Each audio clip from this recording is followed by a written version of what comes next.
Hello. Hi, everyone. I'm really glad that you are here. It's a Monday. Thank you for coming live, and thank you for everyone who watches on the replay.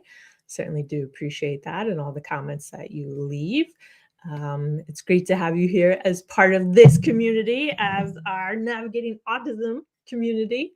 This is the I Speak Fluent Meltdown, very much so. So I had a poll up this month, and the result was crystal clear. So 67% of the vote. The number one struggle right now is feeling like you're behind or you're missing something. So let me just say welcome to everyone who is here. So if it sounds like that is you, you're definitely not alone in thinking that you're behind or that you're missing something. I think that's an emotion most parents go through on this journey. I know I went through that many times. And especially the more of an A-type person you are, the more behind you're going to feel probably. So personality does play into this for sure. And it doesn't mean that you're failing. So I certainly want to just put that out in the front. That's just because you feel like you're behind, it's not necessarily reality. So there's definitely lots that we can talk about with emotions and mindset and all of that. But I just want to make sure I welcome everyone. And then also feel free, I'm going to be looking on the side. If you put anything in the chat box, certainly let me know your thoughts, or if there's something specific you want to talk about, we can certainly do that. I will keep my eye on the comments, but you can certainly feel free to ask questions. I like this to be really open. You can ask me anything autism related, but we will stick to that kind of guide of the poll. So before we get into any of that, if you feel comfortable and you feel like maybe you're feeling behind, right? If you want to type that into the chat, just behind, you don't have to say on what it is or anything like that. And I ask that just so that others can see that they're not alone. I think it's really important for all of us to understand how hard we're working and how sometimes it does feel like we are all alone, but it's certainly not. So if I were there, I would type behind because there are certainly times when I felt behind as well.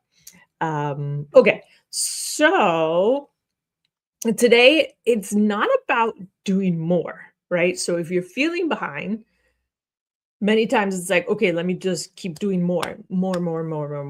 And it's not about doing more. You're more than likely doing a lot already.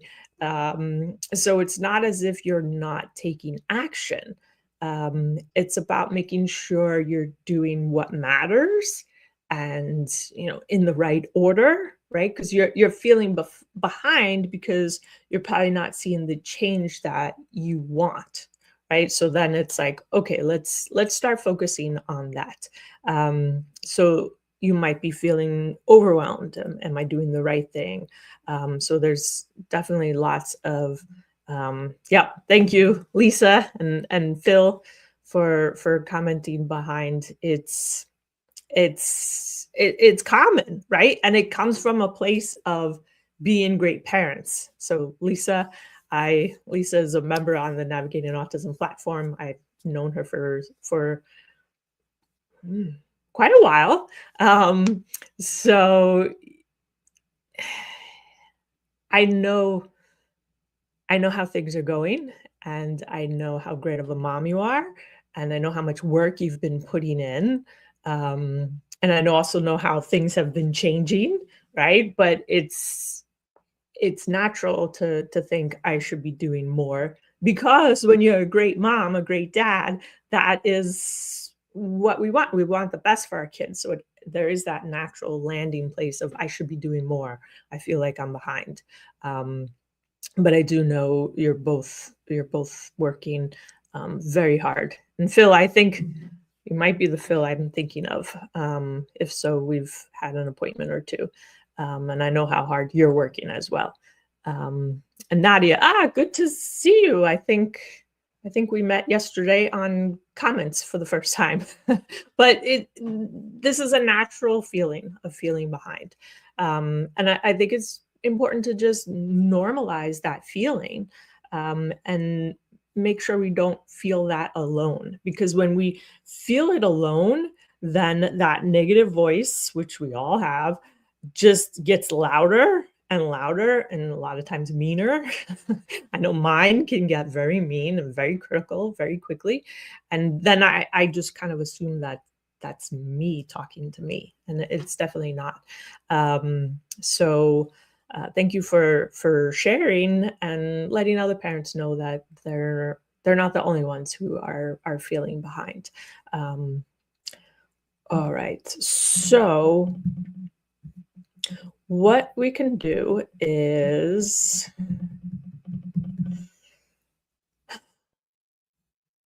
let's go into really like why, a little bit more into the why are we feeling behind.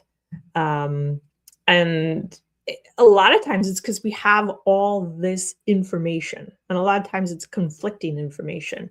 And then we go on social media and maybe we see, a parent posting their child doing something, and then it just hits us and we say, all right, we want to do more, we want to do more. So you have all this information that's swirling around. And sometimes there are, really good videos that have these strong opinions, and sometimes maybe they're fear-based, right? So it hits that, and that's where it's coming from. So a lot of times it's good to take a step back and say, okay, before I saw X, was I feeling that way? So is this truly my thoughts of me being behind, or is this some kind of external influence, right? And so it might be an external influence. That's not to say it's not good to be motivated, right? So we certainly do want to take action, but you want to just make sure it's coming from a real grounded place, and not being manipulated. There's I can think of a very good multivitamin company that is very good at marketing. I know when I was asked to review it, I bought it. I tried canceling the subscription, and like I was even feeling like, oh my gosh, do I really want to cancel this? And it's not relevant to me whatsoever, but their marketing was really, really good, that it was hitting that emotion. So it's always important to take a step back and just say to yourself, okay, where is that coming from? Is that coming from me? Is that my intuition? Is that my inner knowing? Or is it, some really good marketer? Right? And when we get into that kind of panic mode, it becomes, what am I missing? What am I missing? What am I missing? Right? And then what happens? We start amping up our nervous system, right? And so then we start to get into that panic mode, that fight or flight. Okay, okay, okay. And everything seems urgent. And that urgency is a lot of times what makes you feel behind, right? And so it certainly can be all external interactions, and not a true representation of where you are and who you are and what you're doing for your child and everything like that. So sometimes you are presented with, okay, maybe I do want to take a different next step, or maybe I am ready to do a bit more, right? And so that's coming from a very different place. So when you're feeling like, okay, we just did XYZ, that's going great, what's next, right? That's a totally different vibe. Um, and it's something to lean into more and more, because now you're not in that amped up nervous system overwhelm. You're in a much more grounded place, and the idea for taking another step, for doing something else, is really coming from you, which is where we want it to come from. So um, it's important to be able to hear those differences. And I will say it's hard if your child's not sleeping.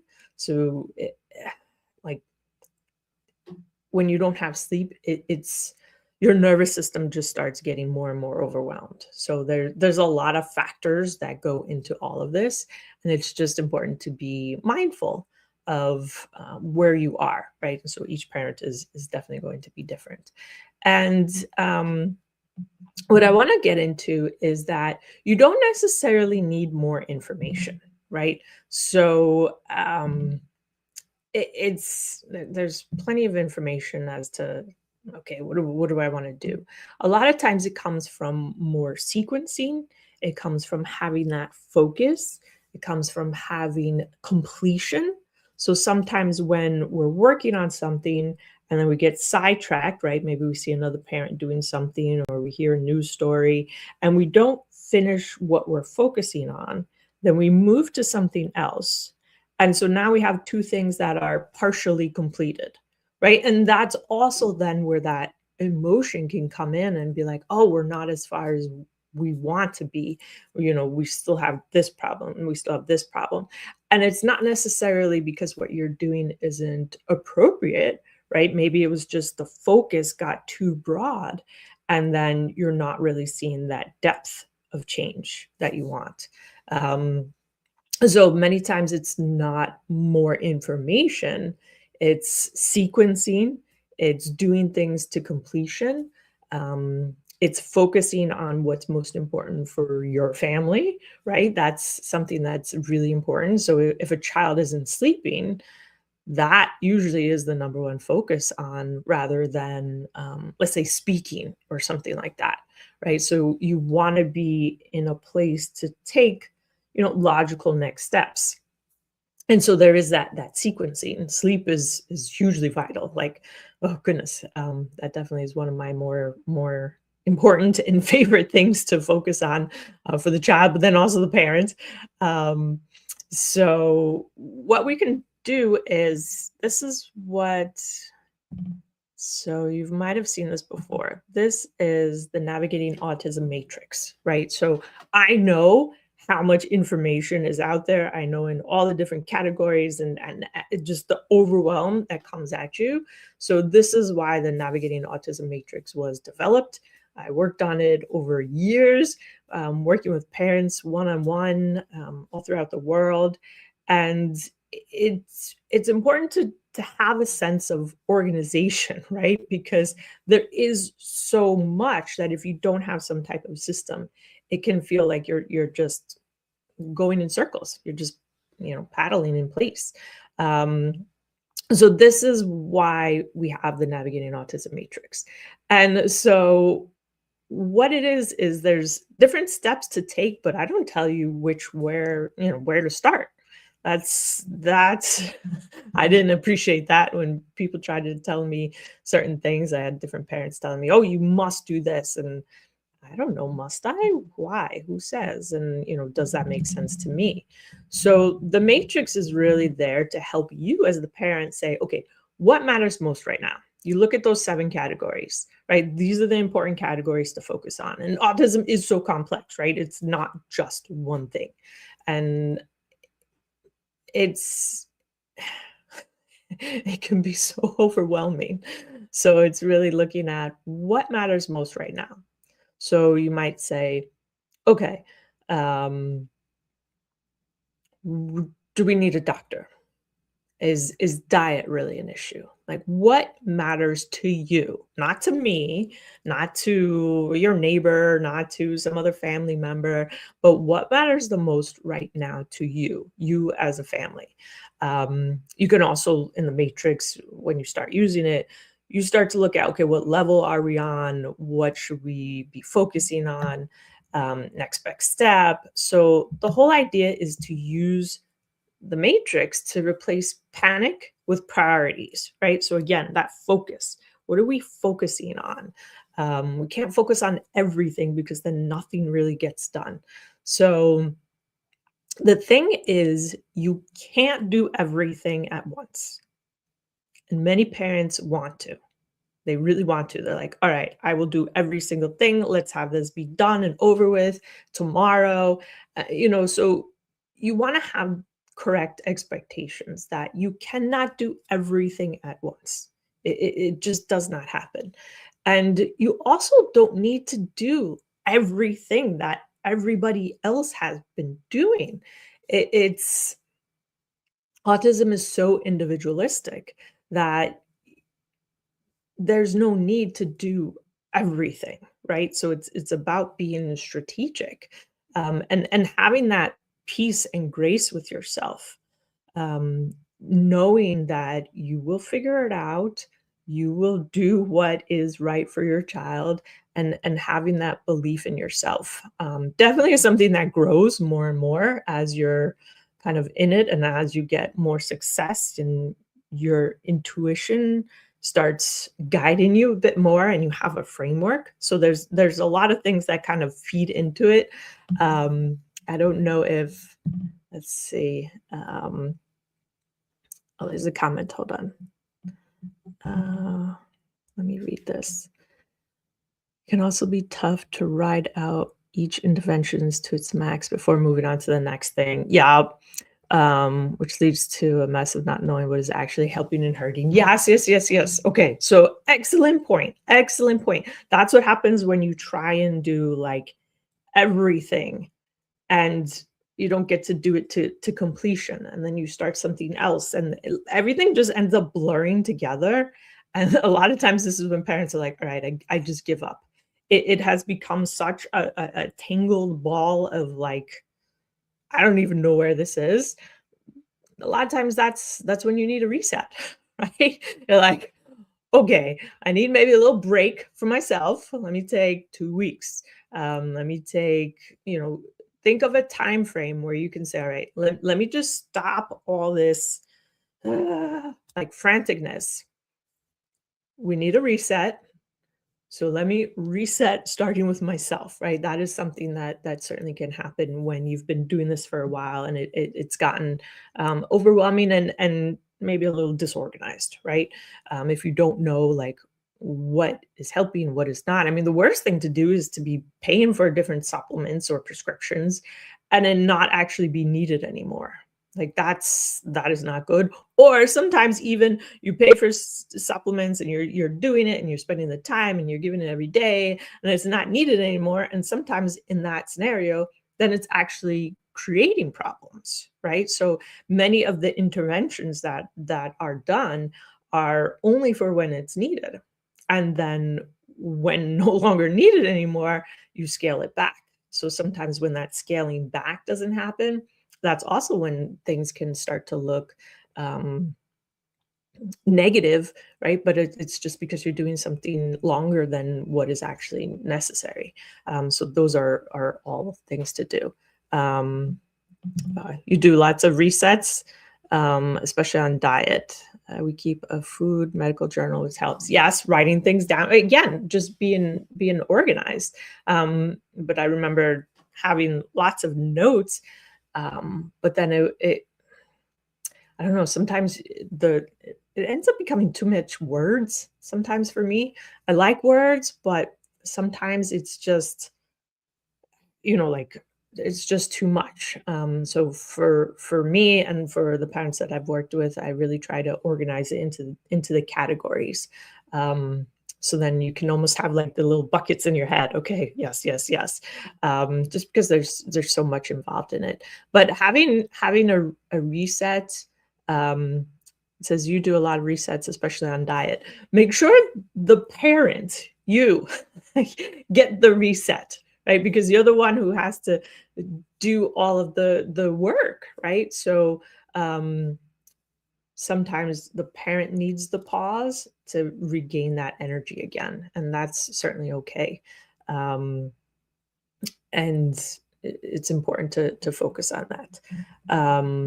Okay, so let's talk about when, let's say you have that reset, right? And you're saying, okay, what do I do next? What do I want to do once I get out of this reset? And that's really that first question. What do I want to do?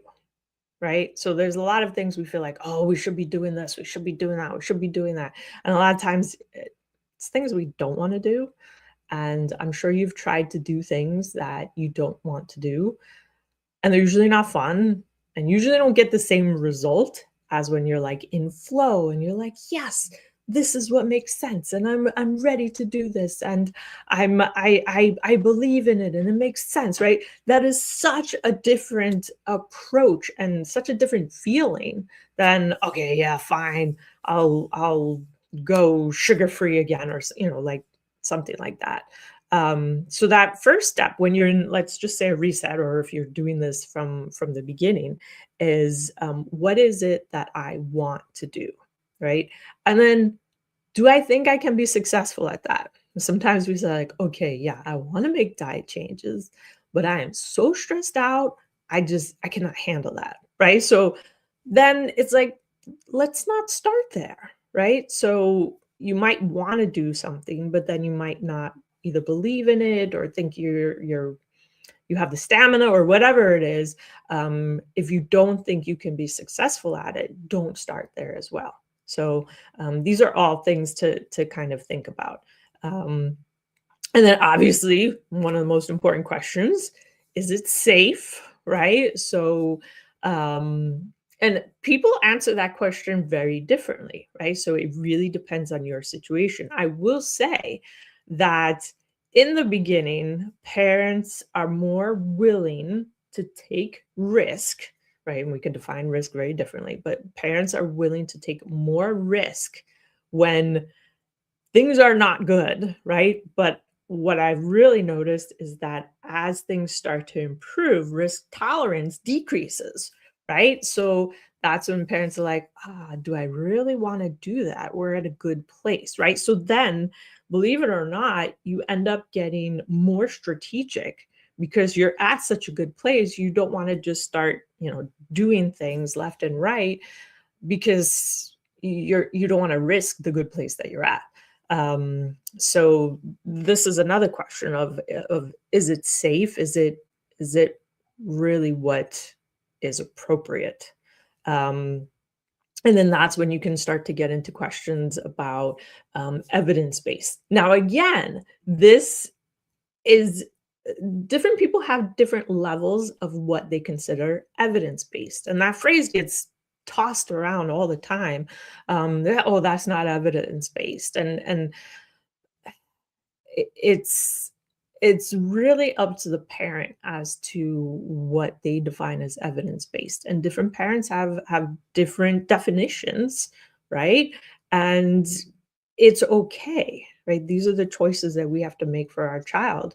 And again, the evidence based, your definition will probably change as things with your child changes, right? So you might want a lot more evidence in the beginning, or maybe not as much. And then as you progress and things get better, right, then you might have a different definition as to what you consider evidence based. The classic on that is leucovorin. So, right, there are people who are saying leucovorin is not evidence based in autism for cerebral folate deficiency, right? There is evidence. There's 5 clinical trials. The clinical trials are 100 patients or less. For some parents, that is evidence based. For some doctors, that is evidence based. For some doctors who were on the cutting edge doing those clinical trials, that was evidence based, right? Some parents say, no, that's not evidence based. We want to see 5 more clinical studies of 1,000 patients each in each of those, right? So that's a different level of evidence based. And so that's fine to have as, okay, that is what we want as our level of evidence based, but then just note it might take 10, 15 years or more for that to actually be done. So these are all the things to think about when you're saying something like, is that evidence based, right? You always want to have your child in mind and also where you're at. So yes, safety is important, evidence-based is important, but those definitions probably will change as you progress along. So it's something just to keep in mind. Um, all right. And then the other thing, right, is how can we measure? Right. So that's something that I'm super adamant about. Um, what is it that you're focusing on? So I usually, in the Navigating Autism platform, when we work with parents, we usually try to focus on a maximum of three things, right? So, maybe it's sleep, maybe it's laughter, maybe it's difficulty with transitions. Boom, that's it, right?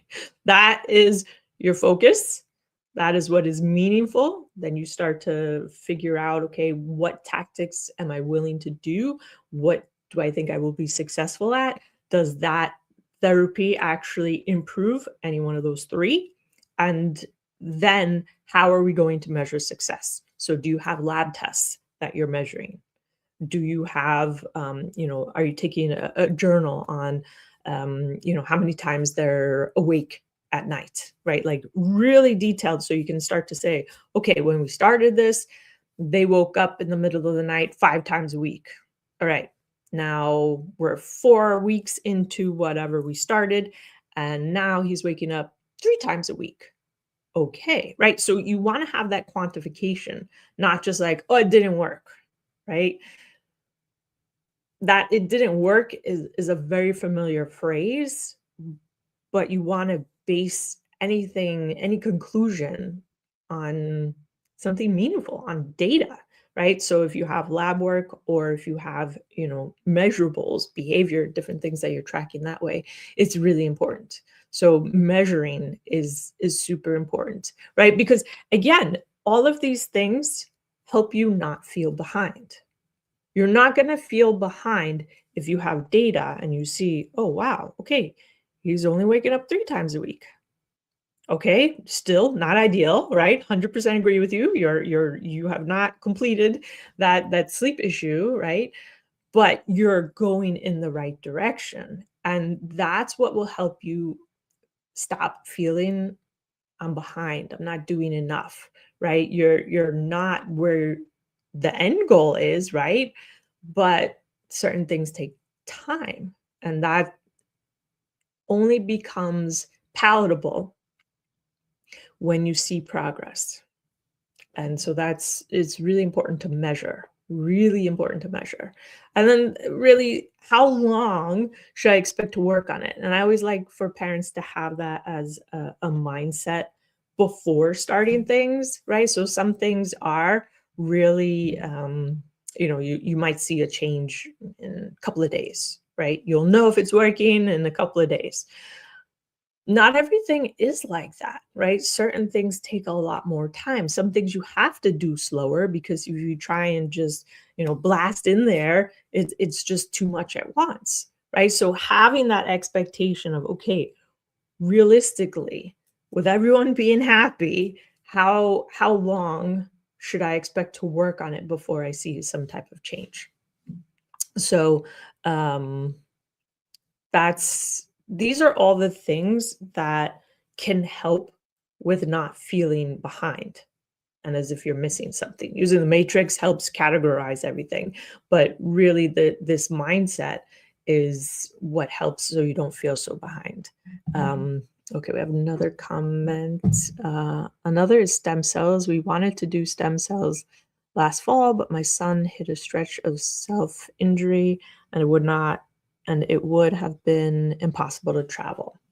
Yeah, and things like that do happen, right?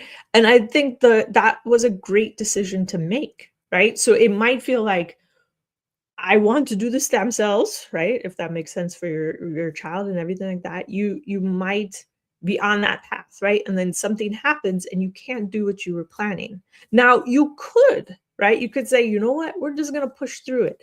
He's self-interest, it doesn't matter. We're gonna travel, it doesn't matter. We're just gonna fight through it, right? But that might not have been the right decision to make. And you could have forced something and then gotten results that weren't truly realistic of the situation, right? So maybe there was an infection going on. Maybe there was, a variety of different things can occur for self-injury to increase. Increasing inflammation, maybe he got a cold. There's all of these things. And then that wouldn't be really the right time to do stem cell anyway, right? So you make a decision, and it can be the right one, but it can also be the one that you didn't really want, right? Like I just want to do it. I just want to get it over and all that kind of stuff.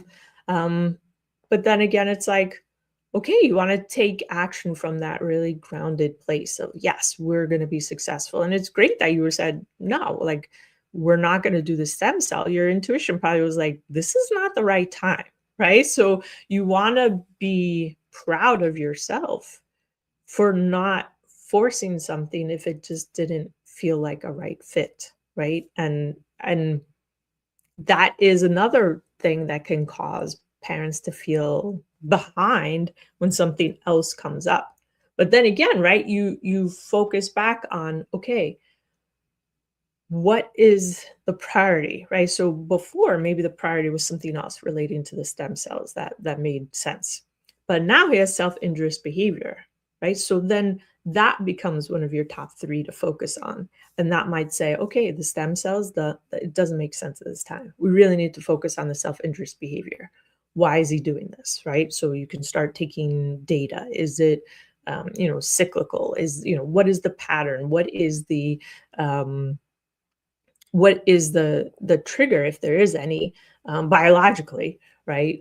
And then focus on that. So that can really help with the refocusing, and having that grace with yourself to say, I focus on what is needed at the time. I can't do everything. I can't resolve everything all at once. And just knowing that in your heart, and having really grace with yourself and applauding yourself for having to change. But it's not because you're lazy, it's not because you just didn't want to do it, it's not because of any reason you should be upset at yourself with. You didn't do something because there was something more priority, which was this increase in the self-injurious behavior, or anything, right? Lots of different things can come up, not just self-injurious behavior. I was just using this as an example. So I think having that grace, having that framework, and trying to only focus on, I prefer three. You might want to focus on one. It really depends, but just having that focus and driving something to completion, but also having something that is measurable, so you can determine whether that is completion or not, right? Because you can have different tests, you can resolve different health issues on the test, but maybe like behavior wise, maybe learning wise, attention focus wise, maybe all of that is not 100% to completion, because maybe 50% was due to vitamin D deficiency, and then 25% of the behavior was really resulting from some type of gut infection, right? So behavior isn't always caused by one single thing. So tracking both metrics with some type of lab data, but then also your observations and data that way is definitely a way to make sure you have that completion. So hopefully that helps. Let's see, let me look at the comments. I feel like I missed one or two. All right. So, doing resets, definitely important. Making sure you have the energy and the stamina is important for sure. Making sure you don't feel alone. Just keep coming back to these YouTube lives, comment on the videos.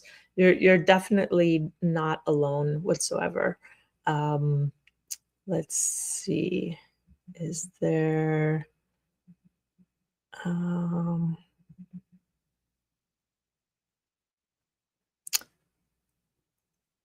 There was one question about iron deficiency. Can iron deficiency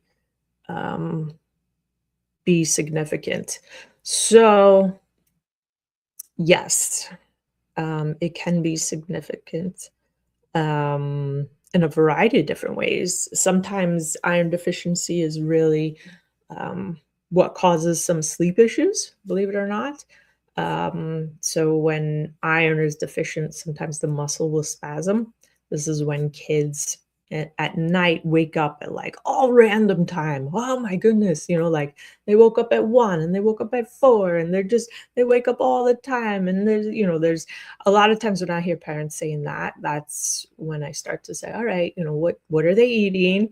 A lot of times they might be a picky eater, not getting enough iron from food. And so then you can start to understand that way. But yes, iron deficiency, an extreme iron deficiency can be significant for sure. All right. So I think we covered everything about the feeling behind, but it's a practice, right? So like what I said might have made sense, and it might have you might have felt it. You might have been like, okay, I'm good. Okay, I have a direction. But then maybe in like 3-4 days, you might be like, oh my gosh, I feel behind again. Right? And that's because this is life, right? And I was talking to I don't know if she's here. She didn't say hi, so I won't say her name. I was talking to another parent on the Navigating Autism platform this morning, and we were laughing about how you have to notice these thoughts, and it's an everyday task to hear these thoughts and to not let them run your life, but also to um, tell yourself stop it when you hear them, right? If it's not really accurate, and many times that voice is just annoying and not accurate. Sometimes it has some good things to say, but many times not. It's a practice. So feeling behind might be a habit that you had even before your child with autism. So that might be a habit, a mindset habit that you have had, and now it's just getting amplified because you're thinking about your child so much. These are amazing things that we learn about ourselves during this whole journey.